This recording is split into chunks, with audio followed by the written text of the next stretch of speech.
Hey guys, this is the True Carry's Misfortune, and this is a bit of an awkward place to start the replay at, but I don't really want to commentate over a level 1 fight because a lot of times it's just random and things go wrong, things go right, but it's really hard to analyse them because level 1 there's not really a lot to say. So now that Season 3 has been out, I feel like it's the right time to start making Let's Replay videos again, because I feel like I know enough about the game to sort of tell you what went wrong or what went right and how you could have done things differently. Whereas before, I feel like people didn't know the game enough because Season 3 changed a lot of things.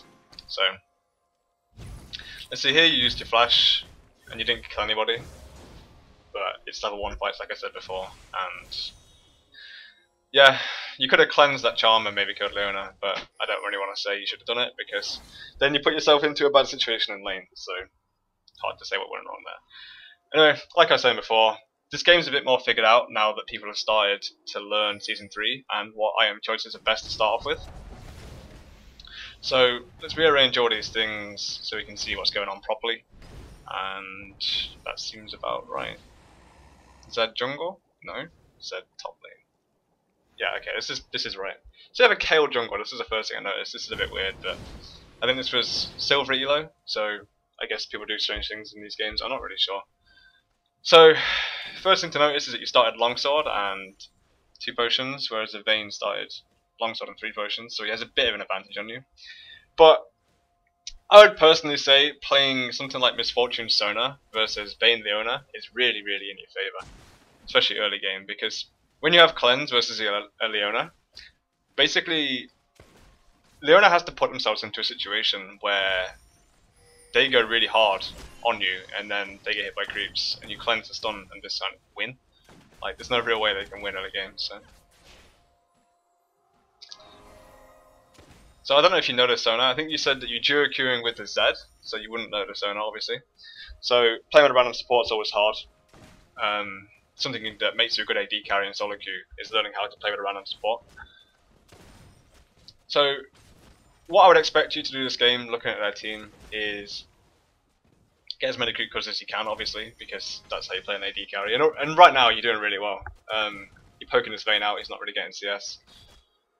But ideally, looking at a team, this is kind of something people really need to learn in general, is we don't really need to watch lane plays. I'm presuming you don't get a kill too early. So we'll look at the team. You got Ahri, who's got a charm. You do not want to get charmed. You got Nocturne who's got a fear. You really don't want to get feared either. And then you've got Malphite, who's almost, you can't really do anything about if you get hit by, but I mean, you know, you can take preventions to not get hit by it basically. And here you almost killed both of them while I was looking at other people. That would have been sad to miss, but that doesn't really matter because you didn't kill anyone. Anyway, so like I said, they've got a lot of stuff that you really do not want to get hit by, because if you get hit by it, chances are you lose the game. Because how I would look, and sort of, this is a good way for anybody to sort of imagine how the item choices go and how to learn to buy items in general, actually, especially in Season 3 because things are really different. Okay, so you got a Kayle support, well not support actually, you got a Kayle jungle. And Kayle jungle, I don't know, it's not the most common thing in the world, but you gotta imagine he has his ultimate, which is pretty useful, I imagine, because why would you not want a Kayle with ultimate, you know? And you've got Sona, who's also pretty useful for peeling off you, and then you've got a Kassadin who can't really do a lot, and takes a while to ramp the damage up, because Kassadin, like, without an R, it's just not going to do much damage. And then you've got a Zed who can do damage, but I don't really know how much Zed works, because you don't see it very often played, and when it is played, it's either really good or really bad. There's sort of no middle ground for Zed.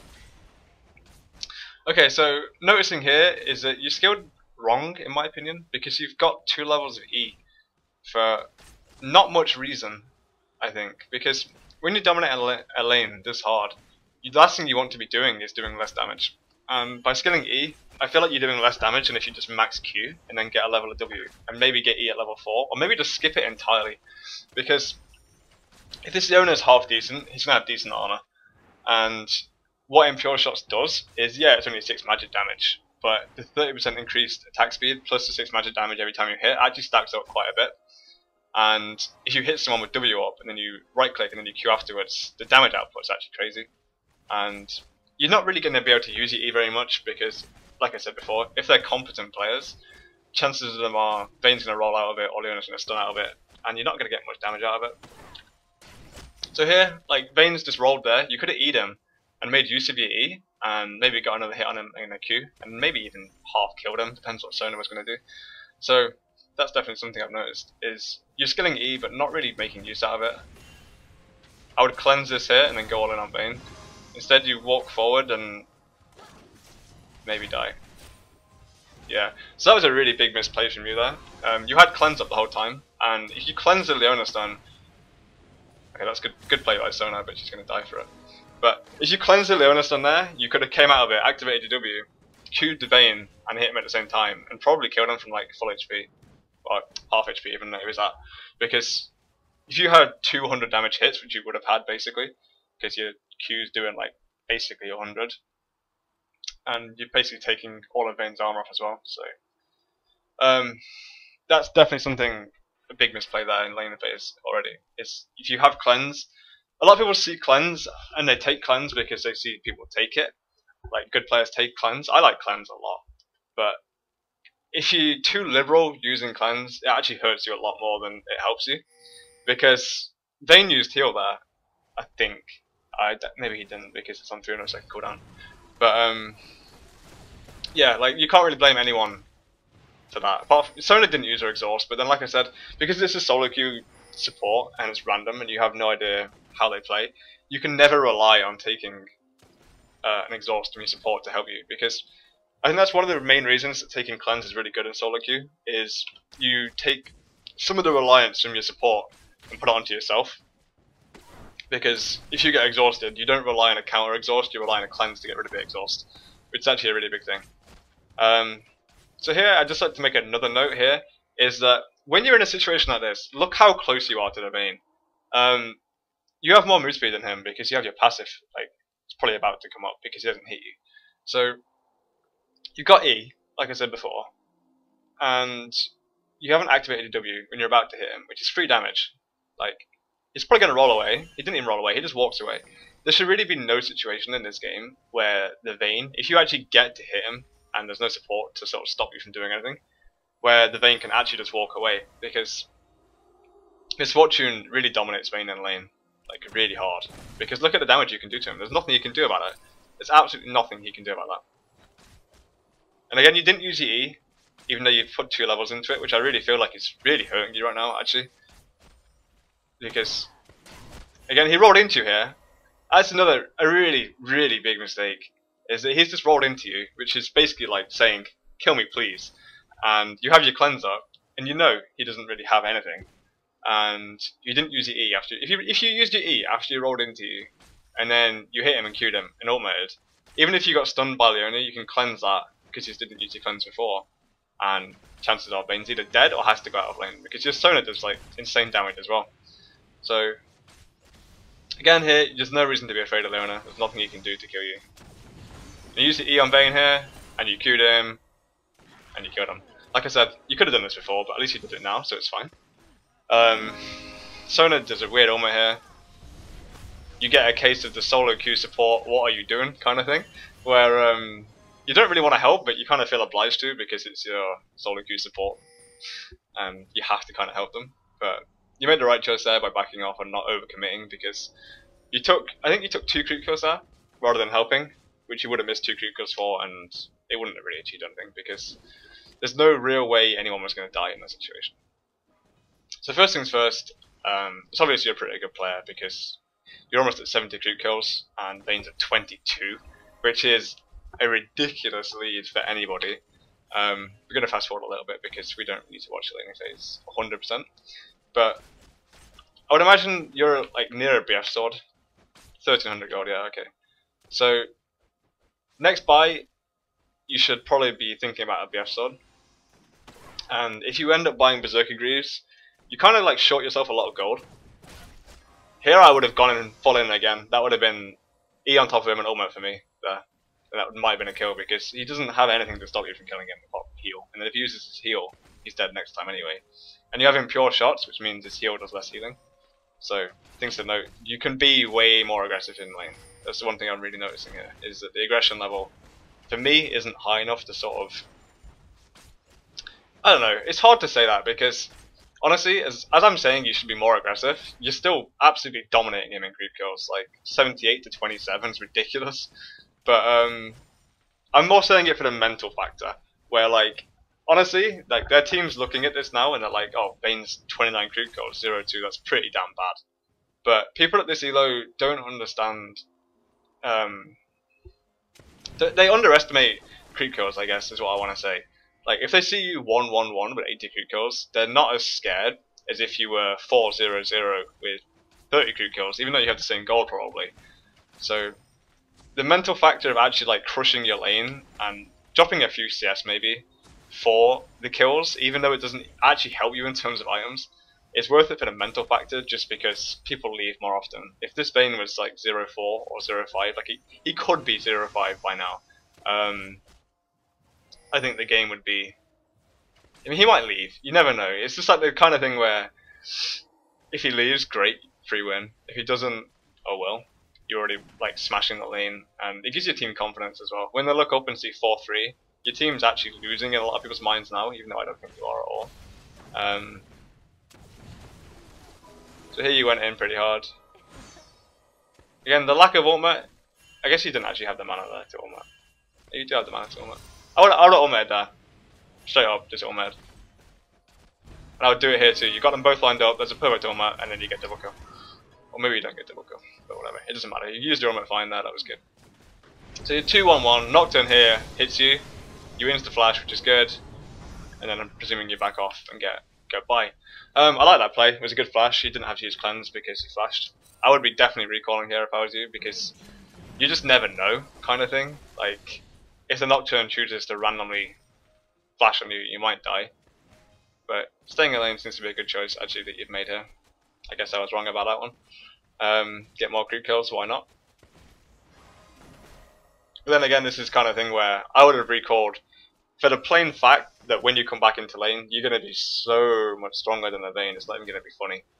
So I would have recalled for the domination factor. I would have lost probably 7 or 8 creep kills for the chance of killing Vayne again.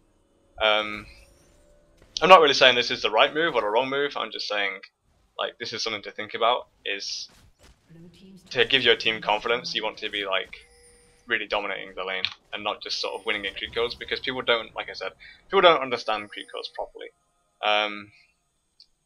Okay, I think a really big mistake actually here is that you built a Bloodthirster on Misfortune, which is not a bad thing, do not get me wrong, that's an okay item choice, but basically how I'd like you to think about Bloodthirster versus Infinity Edge, and how I've started to think about it, and then it might not be the correct way to think about it in terms of like Double Lift and Chaos thinking about things, because they're obviously more knowledgeable in terms of how BT and Infinity Edge work. But how I'd like you to think about this is basically looking at their team, like you obviously things are going to be over pretty quick, and if you get hit by anything, you're probably dead anyway, because they have a Nocturne that's going to jump on you, Malphite, Leona, Ahri, and a Vayne actually. So if anything happens, it's going to happen really quick.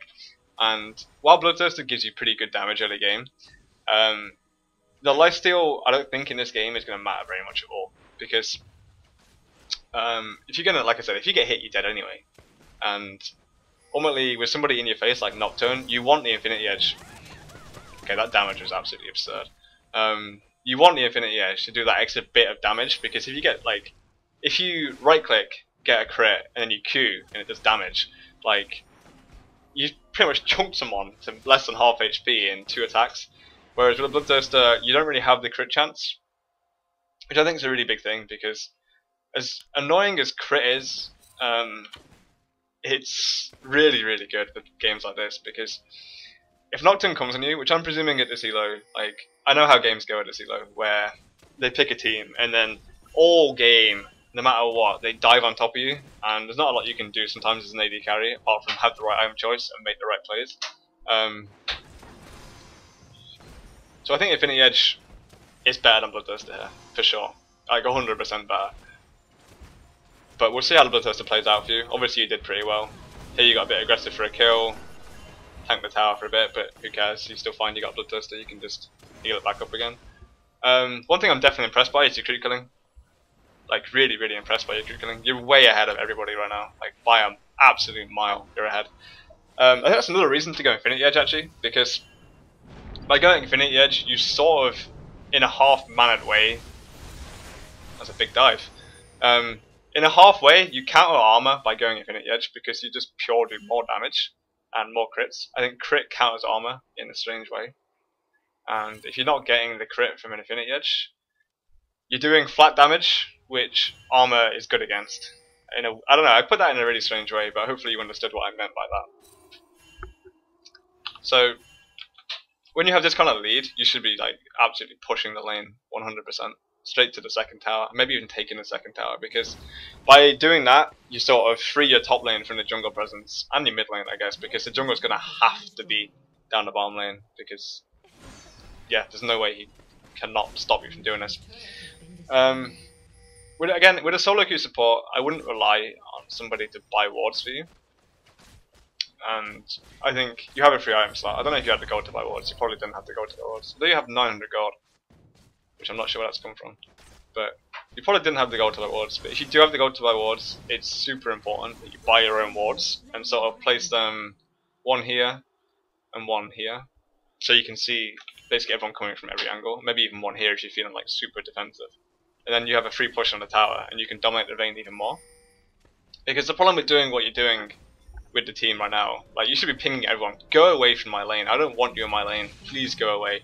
Because the problem when people come to your lane like this is it sort of lures over more people from the enemy team into your lane, which is the last thing you want, because you want to be pushing this and dominating and getting more creep kills and getting more farmed and everything else.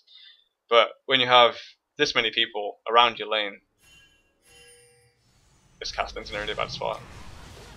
Okay, he played that kind of well, but so here I think this is a mistake as well. What you're doing, I would have pushed the bottom lane here. Like, I think this is 100% a mistake. There wasn't really any reason for you to come and help this team fight, because like the most they achieve out of it is maybe a kill or two on Caston, but you would have achieved a kill on Vayne and also maybe even a second tower depending on how hard you went to bottom lane.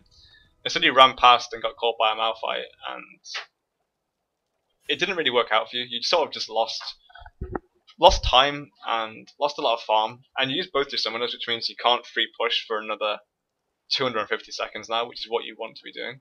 So you just lost probably 4 minutes of pushing bottom lane for nothing. You didn't actually get anything out of it. This is a mistake a lot of people make actually, so don't think I'm sort of talking shit about you on purpose to talk shit about you, because I'm really not. A lot of people make this mistake at every single ELO, even at 2000 ELO, whatever. They all make the same mistake, where they think that, oh, my team's in trouble, I have to help my team. If you watch my Kayle video about split pushing, you'll realise that actually, a lot of times, helping your team is very detrimental if you plan to carry the game, which I'm presuming at this ELO you plan to carry the game, which is why you've got so many creep kills more than the rest of the team. You're obviously a better player than the rest of the team, I can tell you that 100% now. By going to help your team, you're actually just sort of throwing yourself, again you're doing it here, you're throwing yourself into the big A-Ram middle. Like I said, usually 20 minutes into the game time, everyone goes middle for some reason. It's happening again. This is, for some reason, I think some people try to explain to me why this happens, and it's because people get too insecure about, maybe they'll get a Baron and randomly win, or maybe I don't have wards so I might randomly die, or maybe they have wards so we don't know what to do, or you know, that kind of mentality. Someone explained it to me really well, actually, in one of my videos that I put up before about this. I think it was in the last Let's Play I did, about the 20-minute ARAM thing. I really don't like this play from anybody I see do it, because you throw yourself into the equation, but you don't give yourself good odds of coming out of it ahead. This is the problem, because like, I don't really want to pause the game, but I feel like I have to talk about it, but I'm going to try not to. At this stage of the game with Misfortune, because you didn't build an Infinity Edge and you built a Bloodthirster, this is where you want to be pushing, because you built an item that beats Vayne really hard. By building a Bloodthirster and not getting an Infinity Edge Quicksilver Sash, which I would have done because they have so much CC, you're sort of like, you're the obvious target for their team right now. They can't really kill anybody else because they're Zed, they're Cassidin, they have Kayle who has Norma. The last thing you really want to be doing is team fighting against a Nocturne, a Malphite, a Leona, you know, just things that can insta-kill you without being able to move. No matter how good of a player you are, sometimes it's the wrong choice to fight against things that can kill you like that, because you don't gain any value. What this Ahri is doing is really, really clever, actually, and I would be scared of this Ahri by now, because if you look what your team's going to do now, they're 4 people mid. What are they going to achieve? I would guess absolutely nothing. You can't kill a Malphite. You can't kill a tower, probably, without taking a lot of damage. Okay, so they kill a tower. I'll give them respect for that. But then look at your top lane. Ahri's going to get a tier 2 top tower, which is way, way more value than a mid tier 1 tower. Like, that Ahri is a good player. You can see that now. Now here, again, you push bottom lane out, which I respect you for that. 185 creep kills at 22 minutes. That's really good. That's like the standard of like a 2000 ELO AD carry. So your creep killing skills are obviously really up there. Here you should be completing Phantom Dancer maybe, or really close to. Yeah, so you complete. This is a really strong point of your game. You have 400 gold left over. This should be 3 wards. So that's 225 gold. But instead you bought nothing. Big mistake in my opinion. Really big mistake. Because without vision you can't do a lot in this game. And this is why I didn't want to make any replays. Sort of near season 3, because now that Oracle's been nerfed, I feel like split pushing is actually like buffed. Because before they'd get an Oracle and maybe clear your wards out, and you'd have to replace them, which means recalling and losing time because you can't push when you're recalled and all that kind of stuff. But now that season 3's out and Oracle is a lot worse than it was, I feel like having 3 wards on you is an AD carry and just split pushing bottom lane all game, because you have Misfortune passive. How is anyone on a team going to catch you unless it's a Nocturne on that? And I'm pretty sure you'd beat a Nocturne 1v1 right now, because he has pretty bad items for dealing with you. And he has Berserker Greaves, not Ninja Tablet, which means you're going to do even more damage to him than you would a standard Nocturne. He has 101 creep kills though, so he's doing pretty well. But you're not shutting down his Vayne enough is what I feel like, because ultimately by coming to the mid lane, you're trying to end things too soon, I guess, I want to say. But in reality, all you're doing is letting the Vayne get back into the game. And he's gone from 22 creep kills to 90 creep kills, which is actually a really big amount, like when you think about it like that. Like he's gained a lot from nothing, but just simply because you refuse to sort of go bottom lane and push. So now, big team fight coming up. If they choose to go for you, you're dead. Let's see if they choose to go for you, because you will die if they go for you. I have no doubts in my mind about that. Okay, Malphite misses his ultimate massively. You get exhausted. Nocturne jumps on you, cleanse, flash, and then the death comes. So I predicted that before the game. Before the fight even, sorry. Just because as an AD carry at this stage of the game, this is your like... Okay, this is a really awkward team fight. Really, really awkward. So Casting got a triple kill. They got 3 kills? 2 kills? And then Zed comes in. Oh wow, the Ahri gets another kill. Which is what you really want to avoid. Okay. So I want to talk about that team fight while you're dead for a bit. Where basically, as an AD carry, this stage of the game, 20 to 30, 20 to 35 minutes. That's what I'd call this. This is like the mid stage of the game, I want to call it. This is a stage of the game where you're at a really weird point of strength, where you're literally a glass cannon, where if you hit something, you will kill them really quick, but if they hit you back, you don't have anything to live kind of thing. And your team isn't strong enough to support you, and you're at just an odd stage of the game, really, where you can't do a lot to... It doesn't matter how good of a player you are, I guess I want to say. You have to sit back and just try and get past this stage of the game by pushing the bottom lane. It's what it's like I said before. I think you should have pushed the bottom lane. So try not to team fight as hard as it is, because I know in these games your team's pinging you like crazy. Come team fight, come dragon, we need to fight, you're strong, come dragon. But in reality, you really don't want to be doing it. Obviously you're duo-queuing with this Zed, and he wasn't in that team fight, so the fact that you're duo-queuing with him and he wasn't actually there to team fight tells me something that you thought you were stronger than you actually were, because there's no real reason for you to have gone in head first like you did if you didn't feel really confident 4v5, because like I said, if you weren't duo-queuing with him, and you're probably on Skype with him, as most people are nowadays, you would have known that he wasn't there 100%. But you were like, no, it's okay, I'm strong. But in reality, you weren't strong enough, and you ended up dying and giving a killing spree bonus away and missing like a minute's worth of creep kills, which is actually a really big amount. So again, here comes the let's 5-man middle thing. I would really like to see you go bottom lane and just push this out and get this tower. Like, I feel like it's so important for you to be doing this. But it's just a big cluster. It's just a cluster of nothing kind of thing. Like, there's not really anything going on. And like I said, against this team, you do not want to play against it without a Quicksilver Sash. You really, really, really don't. And you built a pickaxe here. I think this is a mistake because you don't need more damage. You need magic resist, because otherwise Aura is going to just kill you. And if you go the Bloodthirster route, no matter what route you go really, against this team you want to buy a Quicksilver Sash. And yeah, you do have cleanse, don't get me wrong. But like I said, a couple of videos ago, I think it was, about the Katrina thing with the cleanse and the Quicksilver Sash, it's really important to have both because it gives you so many more options. Like, if you get hit by something you don't want to Quicksilver Sash, you cleanse it and then reduce the duration of disables. So if you get hit by Leona, you want to cleanse it, not Quicksilver Sash it, because if he hits you with Ulma afterwards, it's less time. Whereas Quicksilver Sash is useful for things like Ari Charm or Nocturne Fear because it gets rid of them instantly and they have no follow-ups. See, having both is not a bad thing. So again here, this is the problem. Like, I see this as a problem already. I can see this going bad for you because there's nothing to achieve. Like I said again, your Caston's miles away hitting Ari. He might kill him, but then you've got a Malphite coming at you who's got a Sunfire Cape and an Aegis. So your damage against this guy is going to be nothing. And all you've really got for support is a Sona and a Kayle with a Strange Iron build. Like, if this Leona chooses to pop his shield on you here and exhaust you, you're probably going to die. And again, you're not really going to achieve anything even if you do kill him, because yeah, there's just nothing to achieve in that situation really. So here you kill Malphite probably, which is good. And then you go for the Vayne, you won't kill him. So you back off, that's good. And then the Kayle goes Rambo for some reason. Gets hit by towers. And the Vayne really makes a big mistake and dies, okay. You'd backed off here, which is probably the right choice to be honest. And then you get a 5-man. Now, the problem with getting a 5-man, you didn't get a 5-man, you got 3 kills, sorry. And you're 5 left alive, that's what I wanted to say. The problem with getting a kill like that, okay, now you got another kill. That was good actually, that was really good. But the problem with doing this is, you might get an inhibitor. If you get an inhibitor, that's really good.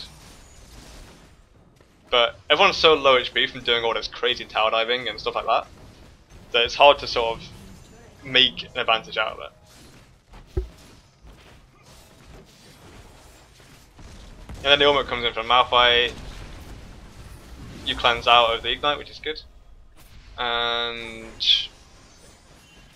Cassidon dies, gets Ari some more gold. So this is the thing, like, yeah, you got that inhibitor with 2000 HP, which is fine. But then it's so risky to sort of hang around with not much HP because you use too much HP getting kills. This is another thing with AD carries. It doesn't really apply to AD carries solely. It's more everyone else.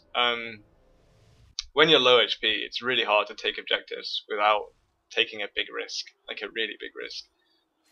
So I'm not really sure what you're actually building here because you got a pickaxe and you got a BF sword at the same time. But that would indicate an Infinity Edge to me. But then looking at their team, even if you just press tab in this game, you'd see that they have. Yeah, I'm losing myself here. Ari has a Zhonya's, which is 50 armor, which is not the greatest big deal, but it will still give you decent damage against him because he has 114 armor. And then if he gets the Aegis buff, which he will do in team fights, he'll have an extra 20, which puts him to like 134 armor. It's actually like, you know, it's a respectable amount of armor really to have. And then you have Malphite, who has a Sunfire Cape and an Aegis, which is a lot of armor. And then you're going for Baron, which is, you're going for it with your Juroku player here. So this tells me that you're getting very, very, very desperate to end the game because you don't have confidence in someone on your team. I'm not really sure who it is, but the chance of you killing this is not high.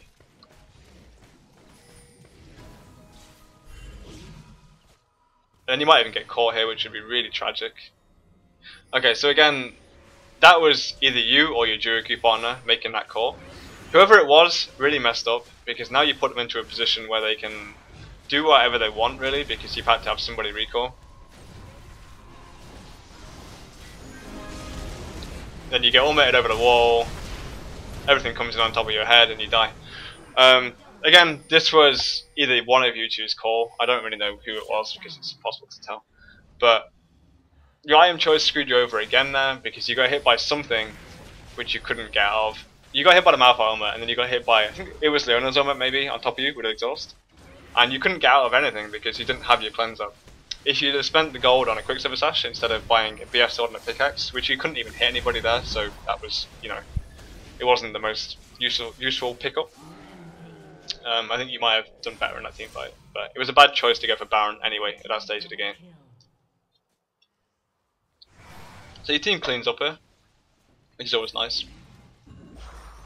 That was a questionable E from Castleton, but I guess he R's and then Qs and kills them. Straight into the spell shield. Oh, what a pain. Oh dear, this is not going well. Okay, so Castleton, I don't want to be mean, I don't want to be harsh, but I would really think about sort of not listening to Castleton after him doing that. And then you give Ari 500 gold. Or even your Juroku partner, sorry, gave Ari 500 gold. Now you're going for Baron again, but you don't really have the damage to kill it. Like, 3-man and Baron is risky, really risky. And you don't want to take risks in this stage of the game. Like I said, now you got hit by a cleanse. And look at that damage! You just lost 700 HP and had to use your cleanse because you got hit by one ability or two abilities from an Ari. This is where Quicksilver Sash is so necessary. I can't even begin to describe how necessary Quicksilver Sash is. It's either a Quicksilver Sash or a Last Whisper, but you're going for neither, and you're going for Infinity Edge, which is completely the wrong choice in my opinion. So here, you should know, standing here when they're trying to do Baron is the worst thing you can do versus a Malphite, because last team fight, he was not scared to go straight over the wall and hit you with an ultimate. He will do this again, probably, and you're repeating mistakes you already made once in the game, and you know he will punish you for. So do not stand where you're standing right now, ever, against Malphite, because it's asking to just lose, basically. Especially when you don't have a cleanse. So not that it would really help against Malphite, but if you get hit by follow-up CC, it really does help. So I don't know what gold you're at now, but you're at 900, so you're close to completing Infinity Edge. But you haven't. I really don't feel like you've sort of pushed the advantage enough at all onto this Vayne, because Vayne has the ability to hyper carry, obviously, especially against your kind of team. He can clean up really easily once everything's down. And the thing is, like, you were way ahead of him at one point in the game, and now you're Ramboing hard here. Okay, so you went true Rambo with your Juroku mate, and you got absolutely smashed by Ari because you couldn't Quicksilver Sash the charm because you used your cleanse before when you got hit by charm. So again, Quicksilver Sash would have saved your life and maybe got you a kill there. I really cannot stress that point enough. Like, if you don't know what to do in a game and you can't make the choice properly, and you think you're gonna lose because you put the wrong items, go Infinity Edge, go Phantom Dancer, go Quicksilver Sash. It's the most standard thing you can do, even in Season 3. And it works in basically every situation. Like, there's not many situations where you'd not want to do that. And here, you've honestly really screwed yourself over because you had a big lead, and you haven't given yourself enough damage or enough survivability. You've just done like mixtures of both, and it hasn't really worked, I don't think. So here's some nice plays going on. But whatever, you finished your Infinity Edge. This is cool. But it's not a Last Whisper, and now the Malphite's getting closer to 200 armor, and that's really scary. Because how are you going to kill a Malphite with 200 armor when you went Bloodthirster? This is the thing. Like I said, crit sort of counters armor, but with just a straight Bloodthirster, you're not going to be doing a lot of damage. You could 2-hit Ari if you had Infinite Edge at this point in the game, but with a Bloodthirster you definitely can't. So again, you're not really split pushing enough for my likings, because you really don't want to teamfight against teams like this. I know I've said this enough already in this video, but it's probably the point I really want to really get across the most, is teamfighting against teams like this is the last thing you want to do.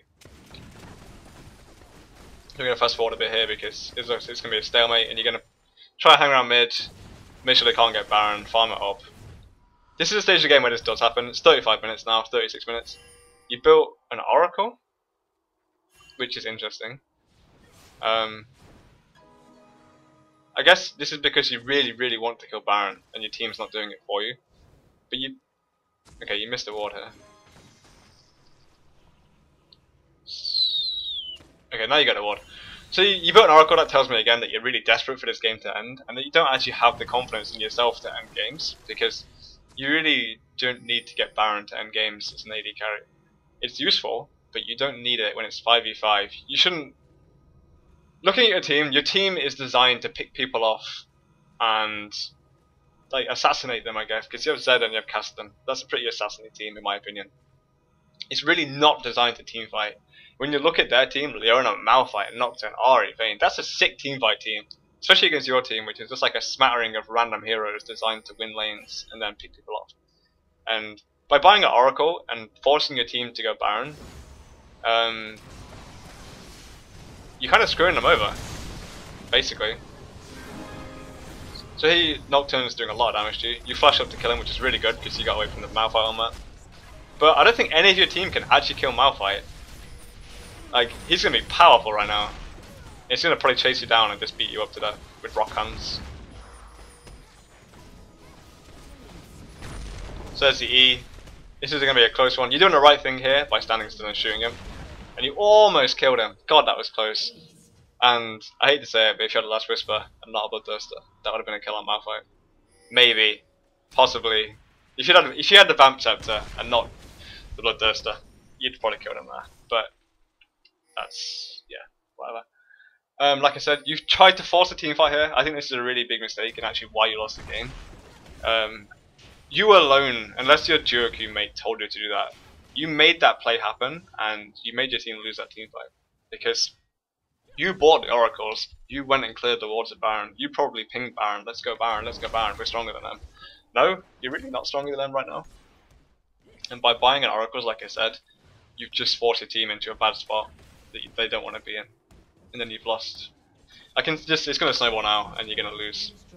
Because you still don't have a quick silver sash. 40 minutes into the game against... How much CC? Let's count. How many does Zona have? Here's Ulma. Kind of that. I guess Zona has 3. Yeah, so Luna has 3. Nocturne has 1. Ahri has 1. So you got 5 things you want to like get out of against this team, and you don't have any. You don't have quick slash to get out of it. You just have cleanse, and cleanse isn't good enough against this many CCs. So here you're trying to do a different strategy by pushing top. You're ignoring the bottom lane like really badly for some reason, and that is Vayne is 60 creep course behind you with the same items as you actually. I'm going to pause the game really quick. This is really interesting to me. If you look, they actually have exactly the same items at this point of the game, which if I'd have told you that at the start of the game when Vayne was at 20 creep course compared to I think it was like 95, you would not believe me. But because you've let him farm bottom lane and get himself back into the game, oh my god, that's painful. The Vayne's going to be doing more damage than you right now. He's just absolutely melting this Kayle. So you got a good team fight going here. Leona comes onto you. And they're just going to chase you down because you don't have the damage to do anything about it. And then you die. Okay. So I think you said in your email that you felt like you lost this game because nobody peeled for you and your team refused to peel for you. While yes, it is kind of true. I can't really like deny that. Your Kayle's not ultimating you, fair enough, but that's because Vayne's melting him now because of you not putting enough pressure onto the Vayne. Basically, I want to turn this chat on and see if any rage is coming out. So it looks like you're raging in chat about Kayle's ultimate. Yeah, by the looks of it, yeah. So you're raging in chat about Kayle ultimating nobody, but Kayle actually did ultimate herself because she was dying by Vayne, I think. Well, I'm pretty sure I just saw Kayle ultimate herself because she was dying by Vayne. Again, please don't do this whenever you're playing soloqueue. Like, the last thing you really want to do is rage about Kayle ultimating the wrong person or ultimating nobody, because if I was this Kayle right now and I was losing the game, I would not be in a good mood in the first place. And then getting raged at, I wouldn't want to ultimate you just from spite. Like, I would not ultimate you now if I was Kayle, just from spite. Even though it's probably the game-winning play to ultimate you, I would not do it. So here Ahri's just cleaning up. He's doing insane damage now. He's 13, 5, and 7. But that's because he's built smart items. Like, he hasn't gone, wow, that damage is crazy. Zonya's, that's really nice. And then for the kill, I guess, with the Q, yeah. Then you're gonna not fight this Ahri. Yeah. Kayle almost himself. Kayle's doing work, actually. And then kills the Nocturne. Okay. So this Kayle isn't all bad.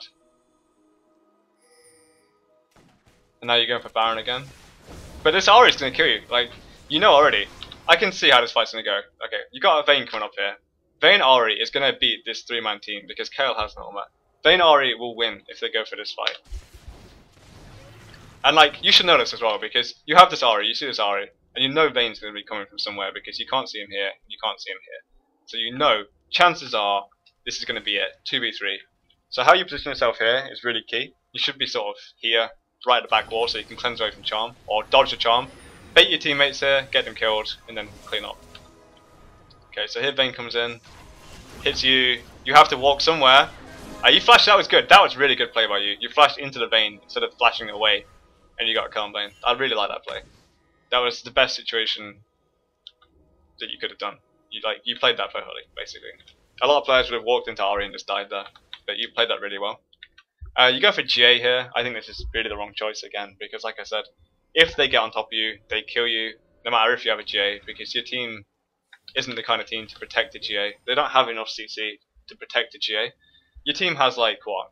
Let's count. I don't know how many CCs Zed had. I don't think he had any, personally. No. Dash. Not. No. So, that's a slow, I guess. Yeah, so he doesn't really have any CC. Caston has Q and E, which I wouldn't really count as CC. Sona Ulma is pretty.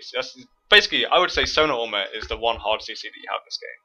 Compared to theirs, they have like 5, maybe 6, 7, depends on what you count as hard CC. So like, I just think it's a really, like, looking at team comps in general, this is a skill to learn in soloqueue. Looking at your team comp and realizing the correct play in this game is really huge. And here again, I'm not really sure what you're trying to achieve by sitting in this bush, because you're not making enough individual plays to do it, to make anything happen right now. You're not, like, you've been doing the same damage for the last 15 minutes, I guess, and that's not really acceptable as an AD carry, and you haven't gained any survivability either, apart from a chain vest and no magic. Like I said before, if you have a GA, if they get on top of you in this game, your team can't peel to get them off your GA, and they're going to just sit on your GA and wait for you to come up and just insta-kill you, rather than having a quick custom sash and preventing this. So, I really do think that you're a really good player though. Like, just having 276 creep kills against this team, and like having, you know, I think your real gameplay mechanics are really good. Like, you have the gameplay mechanics of a high ELO player, just your CSing and how you play the game and flash and stuff like that. But your item choices are really like throwing you off the game, basically. You're gonna get Malphite armored here and probably die. That's what I would see happening. Because there's nothing, like I said, like, you're gonna get Malphite armored sooner or later. And then the game's gonna be over. So we're gonna watch this team fight pretty in depth because it's the last team fight, I guess, coming up. But I don't think you're in a position to win it. Like, I honestly don't think that your items are good enough to win the game right now by yourself. This is completely, like, not including your team. I don't think your items are good enough for you to be able to solo, because you can't kill Malphite. Like, there's no way you can kill Malphite right now. He's way too tanky. Randuin's, Sunfire, more chain armor. How much armor does he actually? Okay, Malphite has 300 armor, and you don't have Last Whisper. That's game over. Like, as an AD carry, that's game. Like, you are not winning when they have 2 Randuins and that much armor. It's just simply not happening. So now you got a GA, which is all good. GA is really good, but by buying these items, you put yourself in a position to only kill Ahri and Vayne, and that's not really a good position to be in.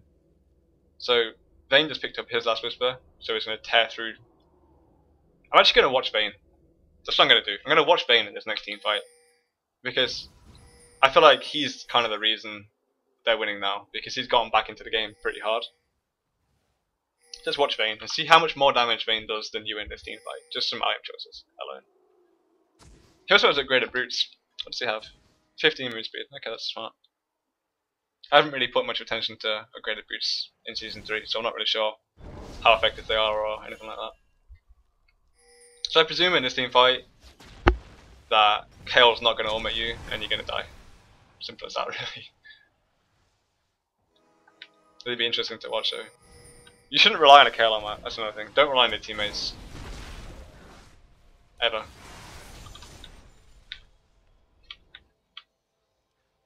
This is definitely going to be the last team fight though.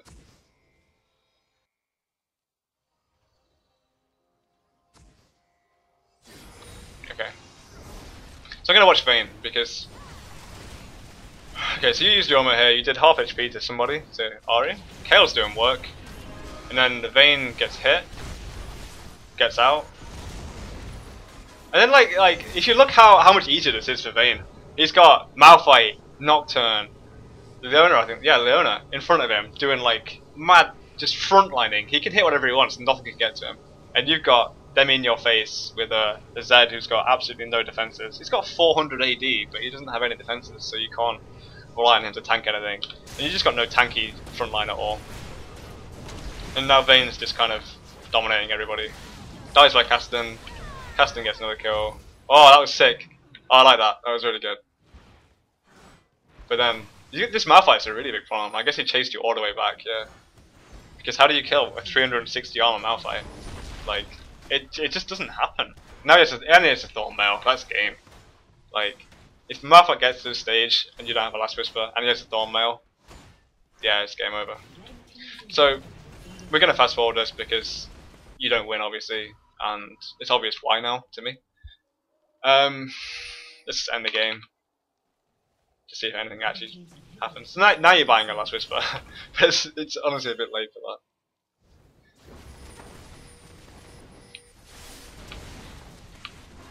that. Okay, so they get Baron. I'm presuming you're going to get ultimate over the wall by Malphite. I'd like to see that because it'd look cool. Good Sonar ultimate. Malphite doesn't man up and go in, which is unfortunate, but whatever. Game's over. Yeah. Nocturne jumps on you. So even this Nocturne just has too much armor now. You can't kill anybody quick enough to like be effective. GG's come out, and I want to see if anyone says anything. Report Kayle. Now, I really thought you might say something like that. And honestly, like, the way I see this game now, it's 50 minutes. This has been 50 minutes of me talking about you playing League of Legends. And ultimately, at the end of the day, the way I feel about it is that you obviously have mechanics of a high elo player. Like 214 crit kills and only 7 deaths against this team. It's not a lot of deaths against this team. You made some really nice clutch plays, and your gameplay in general was pretty unfoldable. You started steps properly, you did a lot of things well. Your laning phase was a bit too passive, but the mental game from you and just the general decision making and sort of how to lead a team. You didn't really lead your team properly. It felt like you were just playing on Skype with Zed, and you weren't really. You were trying to make too many cool plays rather than making solid gameplay decisions. And ultimately, you actually just ended up losing the game because Kayle was 6'10", 15, which isn't great, but he was the only one who was actually killing Vayne ever. And he had to ultimate himself because honestly, like, from Kayle's perspective, I'm seeing this from Kayle's perspective, he's doing quite a bit of damage. Like, don't get me wrong, he's got 240 AD and he's got 150 AD, and he's got all these proc items to do more damage. But you didn't sort of build in a way that let Kayle ultimate you and you clean everybody up. Like, if you'd have got Infinity Edge, Phantom Dancer, Last Whisper, Boots, ignoring GA and Bloodthirster for now, you'd have done so much more damage early game, which probably would have inclined the Kayle to ultimate you more often because you're killing everybody. Why would I not ultimate Misfortune? But then from his perspective, at this point, when you build these items, he's like, well, he's not even going to kill Malphite or Nocturne. If I use my ultimate, it lasts for 3 seconds. So he's going to be doing damage for 3 seconds, which ultimately is probably like a quarter HP off Malphite, if you're lucky, which doesn't add up to worthy of 3 seconds of ultimate when that can be used on someone like Zed or Cassidon, or himself even. He probably does more damage than you at this point. So that's something to really think about. I hope you actually learned something from this game, and it's not me being too harsh, but I'm not going to sugarcoat things and say, oh, it was just kayle, because it wasn't kayle at all. It was multiple decisions that you and Zed made, and then your own choice at the end of the day that made you lose. So hopefully you enjoyed this, and now that Season 3 has come out, like I said, I'm going to be making a lot more replays. So if you want to send a replay and you've watched this far, send it to roomyreplays@gmail.com, or watch my video about how to send replays and how to title them and stuff like that, and how to upload them. And hopefully you learned a bit about item choices in Season 3 and stuff like that. I enjoyed making this, and hopefully you enjoyed watching it. Thanks again.